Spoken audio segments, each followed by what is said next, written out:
So when I worked as a Senate staffer for State Senator Joan Bray, it was a part-time job, but sometimes, you work in the morning, sometimes you needed to work at night, that kind of thing. And because it was a part-time job, and at the time my husband was working at MasterCard and traveling all the time, gone all the time, I needed to have other things in my life where I felt like I could contribute to the world. And one of the organizations I got involved with, I just looked through some of my old emails, and I can see that I started volunteering and being connected with an organization called Prison Performing Arts. I started volunteering for them in 2010, as far as I can tell, so 14 years ago.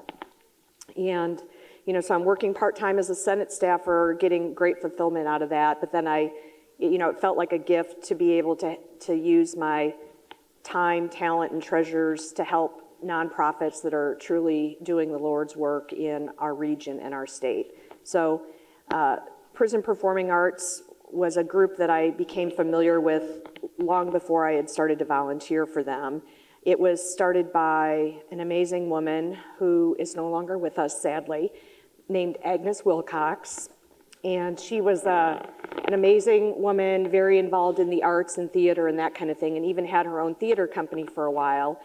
But somewhere along her artistic journey, she realized that the arts can be a very healing tool for people that are in the justice system, that are incarcerated. And so she formed Prison Performing Arts. It's based out of St. Louis, but they do work all over the state of Missouri. And it's an amazing organization. I hope folks will take some time to Google it.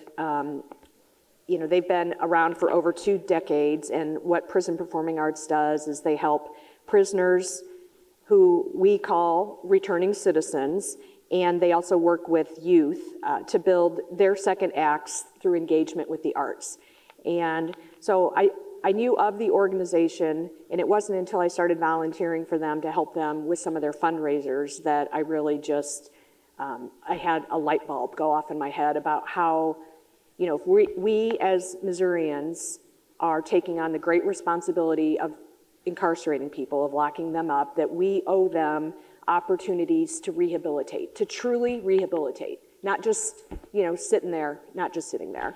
So, and within that first year of my volunteer work with Prison Performing Arts, I had a chance to go to see a Shakespeare play put on by performers out in Vandalia at the women's prison out in Vandalia.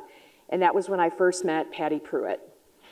And, the interesting thing, for those of you who have never visited a prison, or especially never visited a prison on a very special day where loved ones and community members are allowed to go there and actually see the fruits of their labor.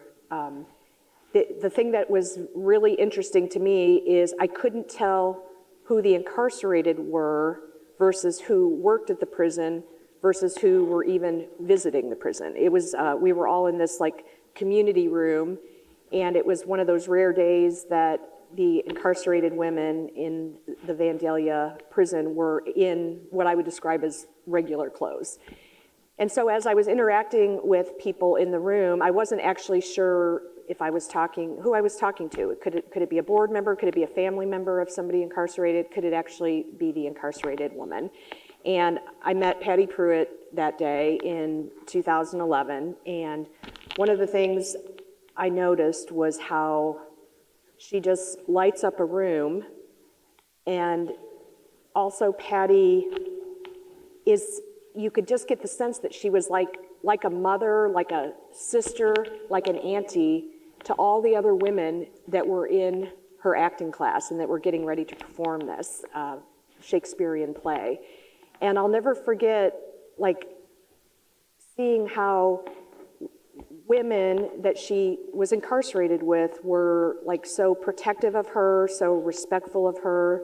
They looked up to her, and it was just a beautiful sight to behold. And I wish everybody could have that experience, quite honestly, so that they know when I talk about Patty Prewitt what I really mean about her. She's been incarcerated now for over 38 years, and if we as Missouri taxpayers had to pay Patty Prewitt for everything she's done for our state and for our society, we wouldn't be able to pay her back. She has functioned as a mom, an aunt, a sister that some of these incarcerated women have never had. And when I go about my business, I still am a supporter of prison performing arts. I've met countless women that have talked about how Patty Prewitt was one of the reasons they're now rehabilitated and they're out here as their second act as rehabilitated Missourians. In fact, just a few weeks ago, I came into the Senate chamber. Liza Weiss and some of her coalition partners were here, and I met a couple of women that had been formerly incarcerated with Patty, and they said with tears in their eyes how much Patty Prewitt had meant to them and how they wouldn't be here on the outside advocating for others if Patty hadn't been a part of their life. So, you know, she's just an amazing woman. And one of the reasons I ran for office in 2011, and one of the reasons I continue to run for re-election year after year after year, is to make sure that Patty Prewitt's name is raised up and lifted up, and that we as Missourians, as taxpayers, as human beings, don't forget about her. So I've had a lot of time to think about her recently. I will say Mother's Day is a very, very challenging day for Patty's children.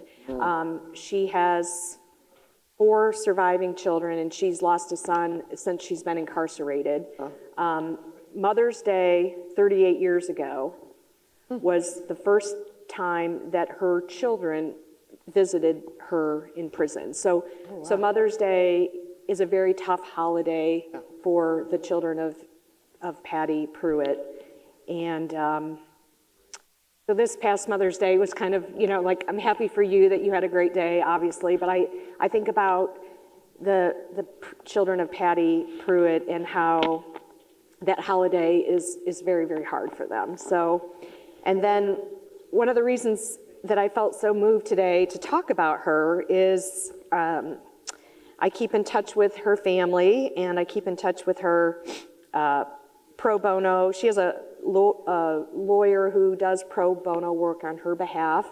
He was a law student in Georgetown Law years ago when I met him, and he has continued to give his blood, sweat, and tears to try to get clemency for Patty Prewitt. His name is Brian Reichert. The reason that I appreciate you letting me talk a little bit about her today is because tomorrow is a really big day for her.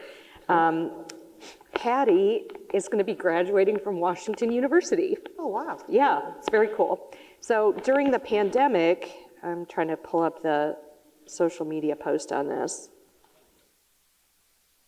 During the pandemic, she got transferred to, and now I'm blanking, the women's prison on the western side of the state, and now I can't remember what town it was in. Vandalia, yeah.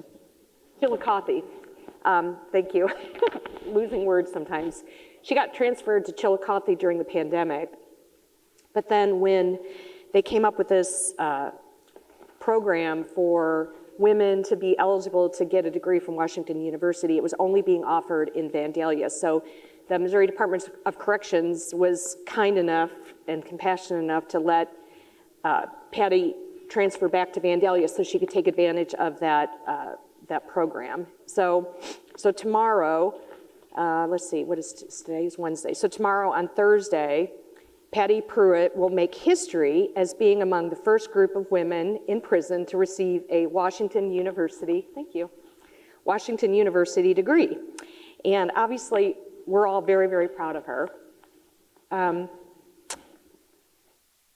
And here's what one of her professors said about her. I thought you would really appreciate this. So mind you, these professors drive all the way from St. Louis out to Vandalia, which is not an easy drive. Right. So, yeah, so her professor said, I'm trying to find the professor's name. I don't think they say the professor's name. So Patty's professor said, Miss Prewitt's love of learning and her dedication to her education is always visible, and it serves as an inspiration to fellow students. Moreover, Ms. Pruitt goes above and beyond in her role as a student by providing help and assistance to many others in the program. Her willingness to support her peers demonstrates not only her academic competence, but also her compassionate and selfless nature, and that is key in my opinion.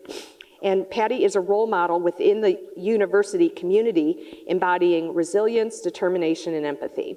So, I mean, you were talking about how your girls went through college. Obviously, you're college educated yourself. Can you imagine a professor saying something like that about you? That's very, very high praise. And this isn't, just any university. It's one of the most prestigious universities in our country, quite honestly. So I wanted to lift Patty up and lift up the Missouri Department of Corrections for even allowing that kind of program to happen. I also want to thank Washington University for putting together something like that. It's pretty amazing. And, our responsibility as Missouri taxpayers who take on the grave, serious responsibility of locking people up, we owe it to people to give them chances to rehabilitate themselves, And there's this, I always butcher the name of this score, but it's and people are going to think I just like this because it's something from Ohio, but that's not true. There's this Ohio scale, and I think someone will probably correct me because it's Ohio something, but might not be scale, but where what it does is each incarcerated individual in the state gets kind of scored on these different parameters. And what it does is it helps the incarcerated know what else they should be doing in order to work their way towards parole, towards freedom, towards clemency, towards a pardon, whatever it is they're shooting for.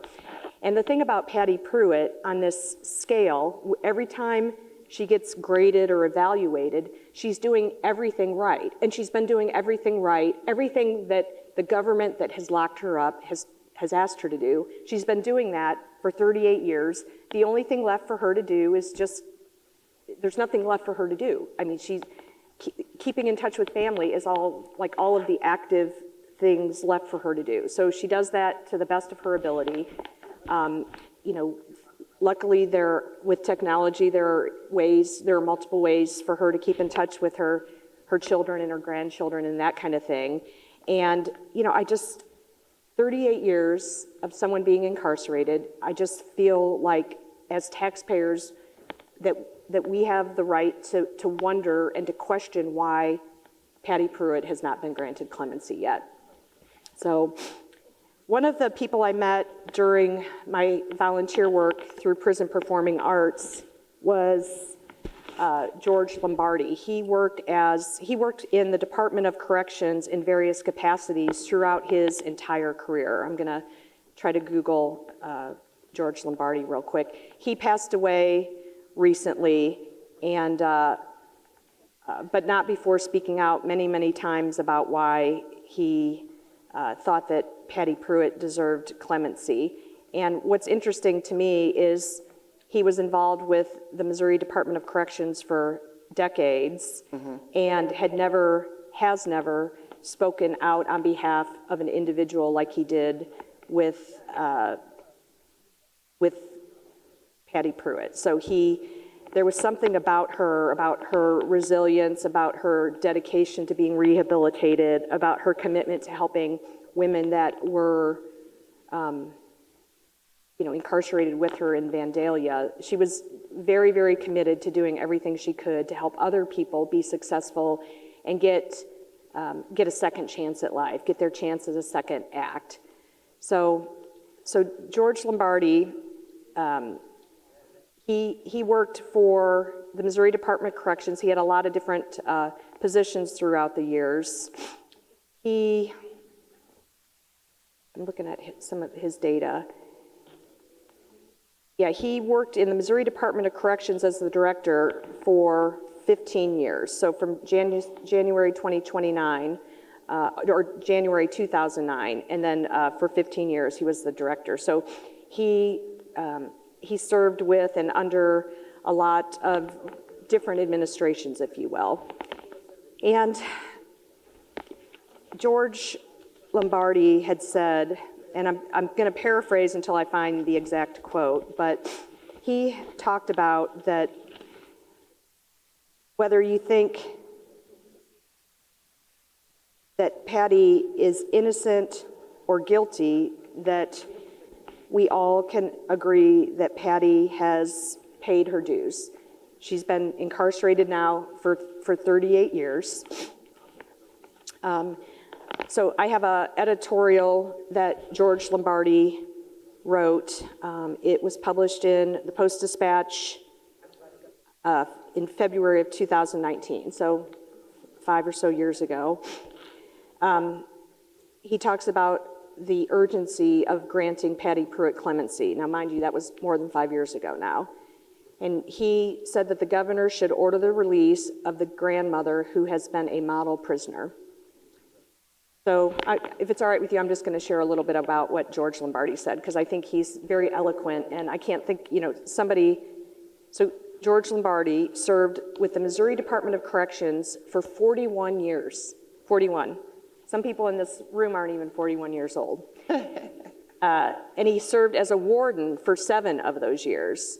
And he was the director of all Missouri prisons for 18 years. And finally, the director of corrections in the cabinet of Governor Jay Nixon from 2009 to 2016.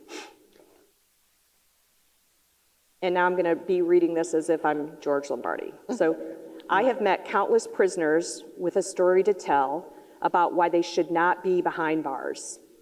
In my 4 decades in corrections in Missouri, I have never made a single recommendation for clemency until now. Governor Mike Parson should release Patty Prewitt today. Patty is serving a life sentence for the murder of her husband in 1984. She is not eligible for parole until 2036, so 12 years from now. Now 69, Patty has served over 32 years and has consistently maintained her innocence. I am not in a position to know whether Patty actually committed the crime, although there does seem to be a plethora of irregularities in the investigation that led to her arrest and the ensuing prosecution. The governor need not be convinced that Patty is innocent to conclude that ordering her release is the just and merciful action for Patty and her family, and the responsible decision for the people of Missouri. Let me explain. Again, I'm reading from an op-ed that George Lombardi, former director of the Department of Corrections, wrote to the Post-Dispatch. First, some context. When I entered the Missouri corrections system in 1972, individuals who had been convicted of a crime similar to the one Patty was convicted of would have been paroled in 12 years or less for good behavior. But the onslaught of changes to the law, including the requirement to serve at least 85% on every sentence involving a violent crime, and the demand for sentences of either life without the possibility of parole or death for murderer convictions, fundamentally changed the way that criminal justice was administered in Missouri, making it more intractable and less humane. The fact that Patty, now elderly and increasingly frail, who no one believes is a threat to the community, remains in prison after more than 32 years is a direct consequence of this move towards rigid and hopeless sentencing. Despite her life sentence, Patty has accomplished more, given more, and touched the lives of more individuals than many of us outside of prison will ever achieve. Patty Prewitt has earned multiple academic degrees. She's a published, award-winning writer. One play she wrote was performed at the Kennedy Center in Washington, D.C. Quite the feat. For 20 years, Patty Prewitt served the state as a computer programmer and trained dozens of women in that field. She was one of the founding members of Prison Performing Arts at her prison in 2000, and she's had leading roles in several Shakespearean plays. Patty has volunteered for thousands of hours through the Restorative Justice Program, where she is engaged in service projects to help elderly veterans and abused children. George Lombardi goes on to say in this op-ed from 2019, More than any single accomplishment, I've been most impressed with the positive influence Patty Prewitt has had on her fellow offenders. Patty is clearly respected and admired for her leadership, integrity, and compassion. From tutoring those who seek their GED to training women to become certified fitness instructors, I have observed Patty helping inmates of all backgrounds realize their full potential. So many women credit Patty for mentoring them through their years of incarceration in ways that prepared them to lead more productive and responsible lives after their release. The state will spend upwards of $350,000 to keep Patty behind bars through 2036. Given Missouri's serious fiscal challenges that are being acutely felt by the Missouri Department of Corrections, it's hard to imagine a justification for spending hundreds of thousands of taxpayer dollars to continue to imprison a 69-year-old grandmother and model prisoner who has already served over 3 decades. There is also a human toll to consider. Patty's children, who lost their father as a result of the crime for which Patty was convicted, have urged the governor to let their mom come home. George Lombardi goes on to close with these powerful words. I do not make this recommendation lightly, but Patty Prewitt is an exceptional individual. I ask that the governor consider the fact of the long sentence she has already served, the total support of her children and grandchildren, and her unprecedented contribution to the culture of the prison and to her fellow offenders. I believe Patty Prewitt will enrich her community on the outside as she has done so powerfully on the inside. I recommend that Governor Parson take the just, responsible, and compassionate action and grant Patty Prewitt clemency. Now, this was written in February of 2019, so Patty is now 75 years old. She's been in prison now for over 38 years, doing everything right. There's nothing else for her to do. I mean, even all the evaluations that we do to those that are incarcerated, she's doing everything. She works, she behaves, she's getting advanced degrees, she's ready to work when she gets out of prison, she has a place to go home, she keeps in touch with her family, she participates in all the extracurricular activities. There's nothing else for her to do, so what purpose does it serve for her to be behind bars?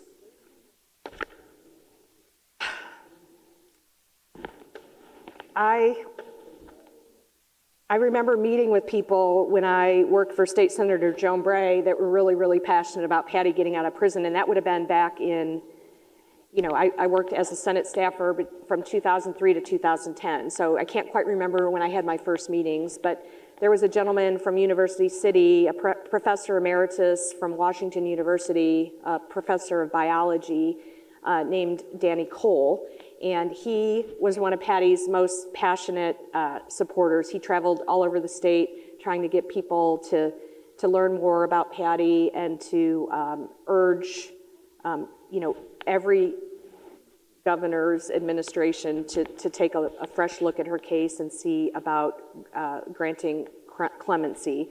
And Danny was really, really passionate, and I have some of his emails in my Yahoo account. Don't judge me, I'm old enough to have a Yahoo email account, but I also have a Gmail account. I'm hip and young in that regard. But I have emails from Danny Cole from 2010 where he's showing me all this documentation 14 years ago that I became aware of all of this documentation that in my mind showed that, that it does no service to the state of Missouri to keep this now 75-year-old woman incarcerated. So I met Danny Cole. He passed away, probably in the last 5-8 years, and I went to his memorial service. They had a memorial service for him, and I remember talking to some of Danny's family members and some fellow volunteers from Prison Performing Arts, and I made a commitment to myself and to them that I wasn't gonna stop talking about Patty until something was done. So, it's interesting to me how one fairly small nonprofit, Prison Performing Arts, can really have such a positive impact on the community. I met Danny Cole through there. I met Agnes Wilcox, who was the founder of Prison Performing Arts. She's no longer with us either, but her husband, Bob Wilcox, is somebody who's still working the best he can and using all of his energy to make sure people don't forget about Patty Prewitt and don't forget who she is and who she represents. She's somebody's mom and grandmother. So when I got to the House, I can't quite remember when I connected with a Republican colleague over there, Representative Shamed Dogan. He is a Republican, obviously. Did you have a chance to meet Shamed? Yeah. Okay.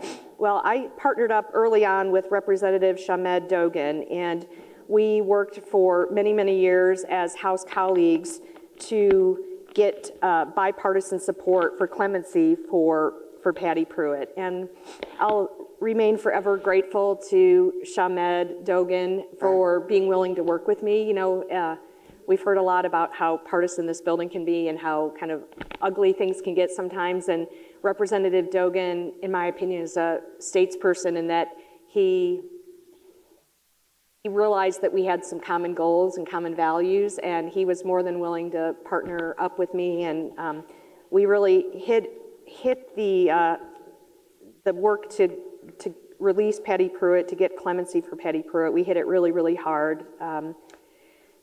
I have a copy of a press release that we sent out in April of 2020, so 4 years ago. It might have been that might have been Shamed's last year in office. He termed out before me. But we, a bipartisan group of legislators, came together to urge Governor Parson to grant clemency to Patty Prewitt. And in a letter that we delivered to the governor on April 30th of 2020, we had 56 lawmakers argue that Prewitt's continued incarceration is not in the state's interest.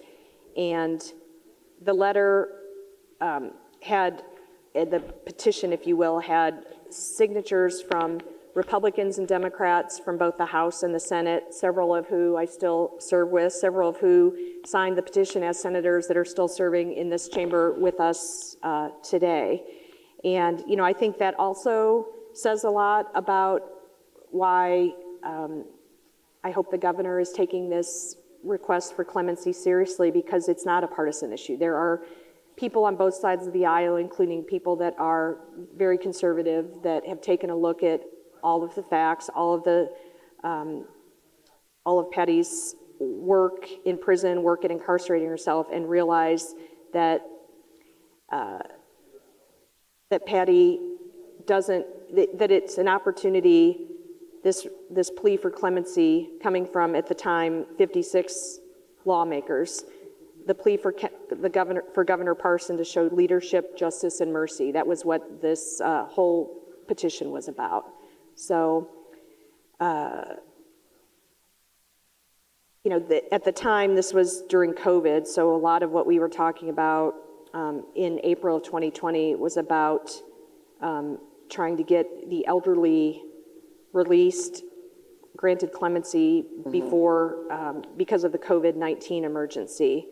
So, you know, Patty, since 2020, when we had this press conference and the press release, since that time, her health has really deteriorated. One of the interesting things about prison is, for many, many years, those that were incarcerated lived in situations where they were exposed to secondhand smoke, even if they didn't smoke. So smoking was allowed. Yeah. And because of that, Missouri taxpayers are paying for a lot of ill health effects from people that were exposed to secondhand smoke and now have, you know, asthma, COPD, things like that, due to no fault of their own, just because they were locked up and forced to, you know, breathe secondhand smoke. So, you know, I want to just give a shout out to Representative Dogan. He continues to keep in touch with me and others that care deeply about Patty Prewitt. I also think that says a lot about how statesperson-like he was, in my opinion, that even when he was termed out, it wasn't like he just washed his hands of things and like stopped caring, you know. So I hope I'll have to I'm going to have my staff remind me to text Representative Dogan after this and just give him a shout out on a text at least. So, yeah, so Patty there's been a request for clemency since, I'm trying to find the date here. Okay, so Patty Prewitt's pending clemency petition was submitted in 2010. So Patty's legal team put in a clemency petition 14 years ago, and we've still not heard anything. Right. As I expressed to you in the last 9 hours that we've been talking, I remain a glass half full kind of person. I think the fact that we haven't heard anything is a good sign that it hasn't been rejected, but you know, it's something that I can't stop thinking about. When I am able to talk to people who ask me why I ran for office and why I want to run for re-election, you know, one of the reasons I ran for office and continue to run for office is because I feel very fortunate as an elected official to be able to use this little soapbox that comes with the office. I feel very fortunate to be able to use my voice and my position to speak truth to power, to talk about people that I think have paid their dues. I can find no reason that Patty Prewitt deserves to be kept behind bars anymore. She's been incarcerated now for 38 years. She's 75 years old. Her kids have reported to me, I haven't seen her for a while in person, but her children who I keep in touch with have reported to me that she's developed a head tremor, she's losing teeth, she's got osteoporosis. She's just really, you know, imagine being a 75-year-old woman and being incarcerated for 38 years. I mean, I think a lot of us are feeling kind of punky today because we've been eating junk food and not the most nutritious food for a few days in the last week of session. No offense to the Department of Corrections. I think they do the best they can with a very limited budget. But one day I made a surprise visit to the Vandalia Women's Prison with Representative Donna Behringer and Representative Shamed Dogan. And the meal that day was white bread, bologna, and a baked potato. So everything on the plate was white, all carbs, I guess, maybe a little protein. I guess bologna technically would have some protein. But I think about what it must be like to be an elderly, incarcerated individual eating things like that, and then being dependent on a healthcare system that's not necessarily set up for prevention. You know, I would love, I mean, we're in, you know, it's Wednesday, it's technically Monday in the Senate, but it's actually Wednesday to everybody else. It would have been great this week to have time to actually talk about some policy changes and things we could do to actually improve the lives of those that are incarcerated, because ultimately, if we're honest about what we say about people that we incarcerate, we should want them to be as healthy as possible when they are released, right? Right. I mean, it makes no sense to me to neglect somebody's psychological or physical health and then have them released, like we think they're going to just magically become strong and healthy again. So, you know, I think it's safe to say that somebody who's 75 years old with a head tremor and losing teeth and with severe osteoporosis and COPD, it's safe to say, in my opinion, that she's not going to be a threat to anybody. So I really appreciate you letting me talk a little bit. I really do. I'm really, really proud of Patty for getting that WashU degree. You know, I think about, I'm 57, she's 75. I think about how courageous you must have to be to like take on a serious, tough degree program from Washington University. I don't think I have the brain power, the studious nature anymore to be able to get a degree from Washington University. So, you know, I just can barely, well, some of it is this job involves so much brain power that, you know, the thought of like going through a degree program in, you know, outside of work just seems really overwhelming. But I'm really, really proud of what Patty is doing. And, you know, we went through the budget last week, and a portion of that, now it was a long day, but I would argue that, you know, when you're spending or approving the spending of $50 billion, that I would have not minded a few more days, quite honestly, you know, to have some policy discussions. One of the things that my friend Deb Lavender always instilled in me, and before her it was Margot McNeil and Jeannie Kirkton, is the budget, and actually Jeanette Mott Oxford used to say this as well. They talked about the budget as a moral document. And it's this idea that how we as lawmakers choose to spend our money is a reflection of things that we value. You know, it's similar to at home, quite honestly, like, you know, you and Representative Mosley. Like when you look at your budget, you make decisions on, you know, how much goes to church, how much goes to this orphanage in Nicaragua, you know, that kind of thing. It's a reflection, how you spend your money is a reflection of your moral values. And that's what the state tax, but that's what the budget for the state is as well, quite honestly. And, you know, I think that's why a lot of us feel so passionate about some of these line items in a budget, you know. I once had a colleague kind of chuckle at me when I asked him to put something in the budget for $250,000. And the reason he was laughing is because normally people ask him for tens of millions of dollars. But for me, I was asking for $250,000 for an after-school program in Meacham Park, where that would be like them finding $10 million, you know? So I'm not embarrassed to ask only for $250,000 because in the lives of kids in Meacham Park and that are part of the Kirkwood School District, that's a fortune. That's like finding a pot of gold.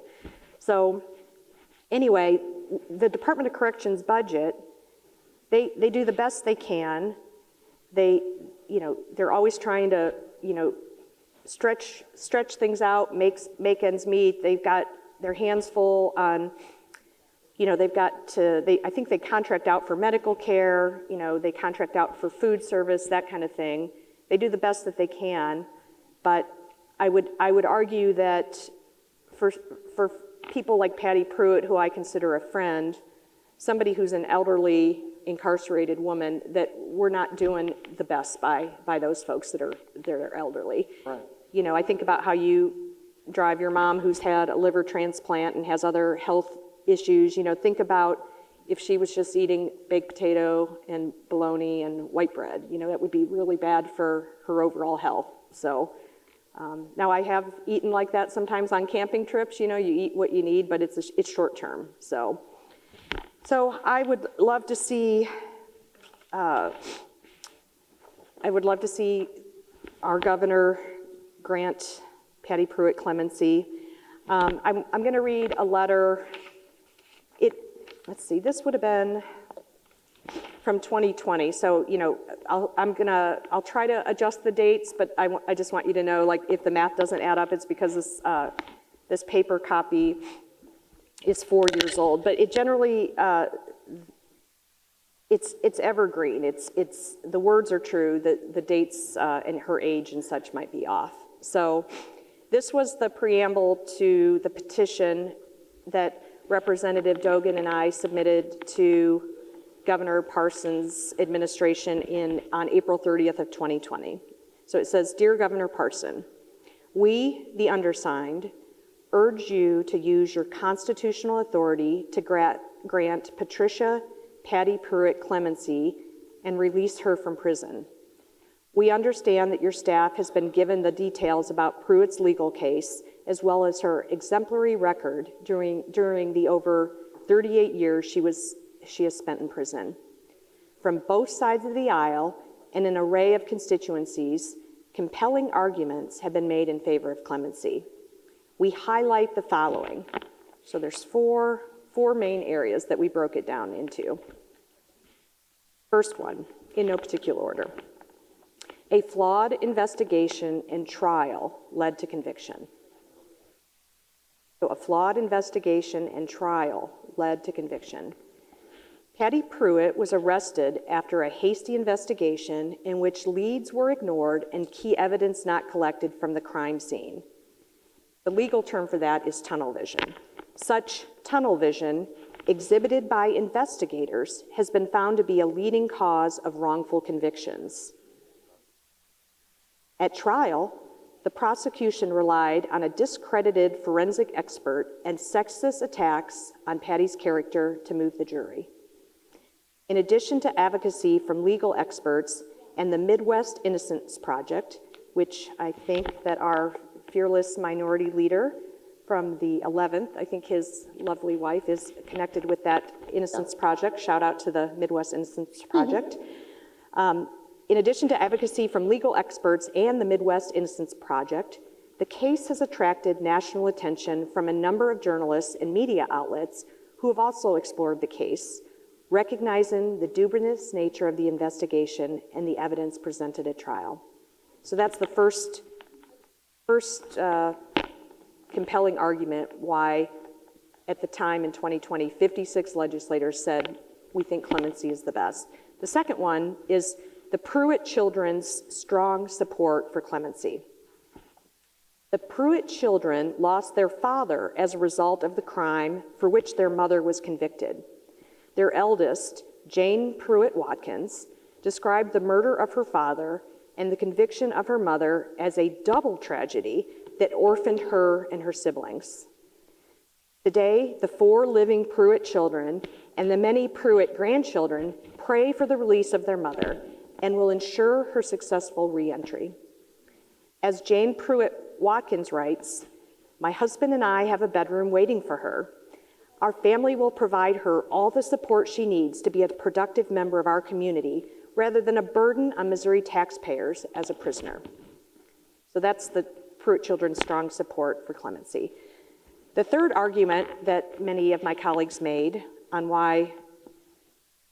in favor of clemency is Pruitt's exemplary record and service to others over 3 decades in prison. Patty Prewitt has availed herself of countless opportunities for personal growth during her time in prison, earning an associate's degree, a business diploma, fitness teaching certificates, and more. And of course, tomorrow she graduates from Washington University. Patty Prewitt served the state as a computer programmer for over 20 years. She participates in religious activities such as Resident Encounter Christ. She enthusiastically engaged in volunteer work and restorative justice projects, and has been a longtime leader in prison performing arts.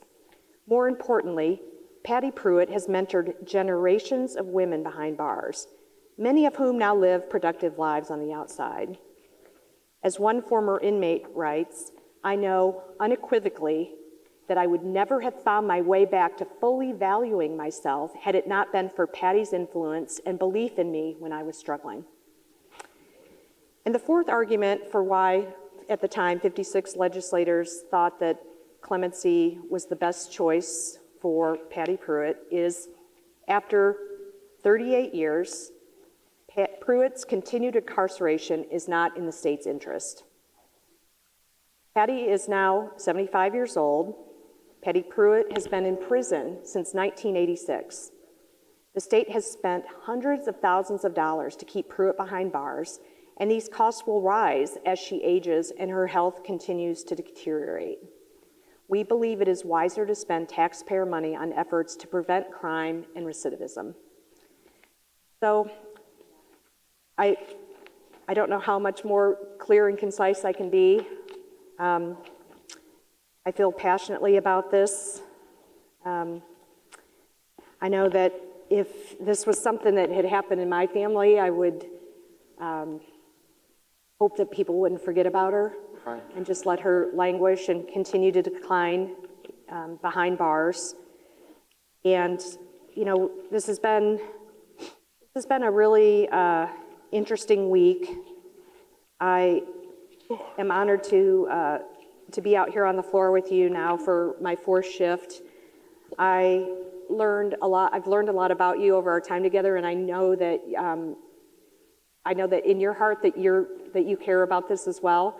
And I just want to say thank you for letting me kind of unload a little bit about why I care so deeply about Patty Prewitt and actually others that are incarcerated as well. I truly believe that the taxpayers look to the Missouri legislature and look to the executive branch to do the right thing, both ethically morally, but also from a taxpayer perspective as well. So I just want to say again, thank you to the Missouri Department of Corrections for always being open to my calls and my inquiries and questions about what's available in the canteen and that kind of thing. I also want to thank, I think she's now the former director of Department of Corrections, Ann Prewitt. She has been amazing to work with over during her tenure. It also is a lot of work for state workers that are connected to Department of Corrections to bring in these new programs and that kind of thing. And it's quite an honor for Patty and the other women that were accepted into the Washington University program, and now tomorrow will be receiving their degrees. So I hope that for those cynics that are out there that maybe don't have the best opinions about those that are behind bars, I hope they'll take the words that I shared over the last hour or so and realize that there are more people like Patty Prewitt behind bars than not, and we need to always be looking at ways to give people second chances. And I think that Missourians expect nothing less of us than to it's our obligation as taxpayers that if we incarcerate somebody, that we don't just take care of them to the bare minimum. Our job is to give them every opportunity to rehabilitate themselves so that when they do get their second chance at life, or as Prison Performing Arts says, their chance at a second act in life, that they can come out and be on the outside and hit the ground running. So thank you for letting me talk a little bit about my dear friend, Patty Prewitt.